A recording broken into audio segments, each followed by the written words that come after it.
Sir का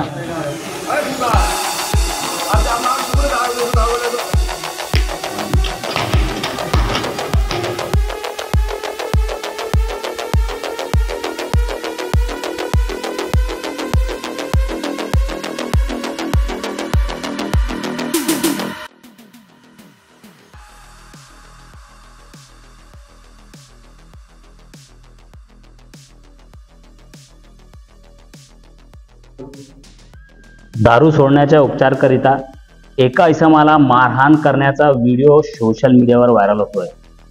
मारहाण करणारे एक महाराज आहे। ते महाराज आहे घाटनांद्रा येथील शिवगिरी महाराज। आपण घाटनांद्रा या ठिकाणी आलेलो आहे आणि तेच महाराज आपल्या सोबत आहे। त्यांच्यासोबत आपण जाणून घेणार आहोत की नेमकं तो जो इसम आहे त्याला मारण्याचं कारण काय आहे। महाराज, तुमचा एक व्हिडिओ व्हायरल होत आहे आणि त्या व्हिडिओमध्ये असं दिसतंय की तुम्ही जो एक इसम आहे त्याला मारहाण करत आहे। त्याला मारहाण करण्याचं नेमकं कारण काय काय अशी गरज पडली होती त्याला एवढं मारहाण केलं? तो ज्यादा दारू केला होता, वाजपेयी जास्त दारू केला होता। ते दोनच्या समजून सांगितलं, एकदा बेर काढून दिला त्याने, तरी तो आता आला घरच्या सांगितलं, समजून सांगितलं घेऊन जा मग तुम्ही ऑफिस देत नाही, तरी घरच्या तुम्ही समजून सांगितलं ते दोनच्या धक्का मारल्या मला।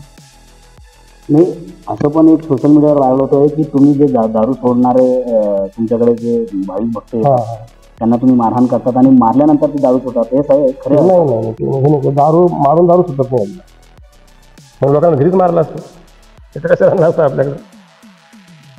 म्हणजे त्यांच्या परिवारातील लोकांनी तुम्हाला परमिशन दिली होती समजून सांगा मारायला त्याच्याने वापर।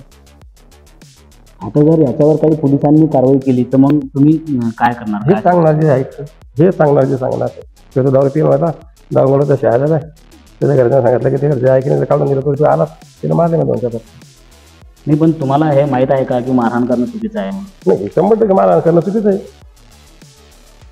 मारहाण करणं चुकीचं, मारून कसं मी जर लोकांना मारलं असतं लोकांना आली कशाला असती, लोक मार खाली थोडी कोणी याला इतकं केला। आम्हाला किती वर्षापासून तुम्ही हे चालवताय आणि किती लोकांनी आतापर्यंत दारू सोडलेली आहे? म्हणजे आता लोक 18 वर्षापर्यंत चालू आहे। 18 वर्षाच्या काळामध्ये 35,000 लोकांना सोडली। ज्याला तुम्ही मारहाण केली तो आता कसं आहे, त्याला काही उपचार करण्यात आलाय का? नाही, किंवा त्याच्या परिवाराची तुम्हाला परवानगी होती का मारण्याची? ते म्हणजे असं म्हणजे समजून सांगा बाबा तसं मार म्हणजे दोन माझी शहायला काय त्याची काही तक्रार नाही घरचे जेवढे पिसेस मारता काढा समजा दुसऱ्या गावात असेल काय कोणा काढत गावात नव्हती। तर नक्कीच ज्याला मारहाण केली आहे त्याच्या घरच्याची परवानगी होती, तो दारू पिलेला होता आणि इथं दांगडो घालत होता असं म्हणणं महाराजांचं आहे।